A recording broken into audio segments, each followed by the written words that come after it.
எண்கள்லேயே என்னை பொறுத்தளவில் ரொம்ப உயர்ந்த எண்களாக நான் பார்க்கறது வந்து எண் 3. இந்த 3வது எண் அப்படின்னு நம்ம எடுத்துக்கிட்டோம்னா, காலபுருஷன் அப்படின்னு எடுத்துக்கொள்ளும் பொழுது வந்து பார்த்தீங்க அப்படின்னா, குரு பகவான் வந்து 9வது வீட்டதிபதியாக வருகிறார். அதாவது தனுசு ராசிக்கு உரிய அதிபதி. இந்த தனுசு ராசியில் குரு பகவான் ஆட்சி பெற்றால் என்ன ஒரு பலனோ, அந்த பலனை என்ன பண்ணுதுன்னா 3வது எண் நமக்கு தருகிறது.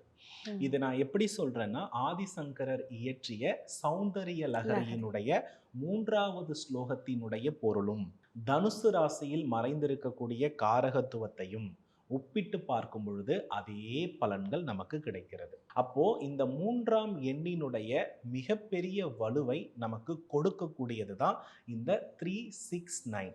நீங்க நல்லா கவனிச்சு பாருங்க.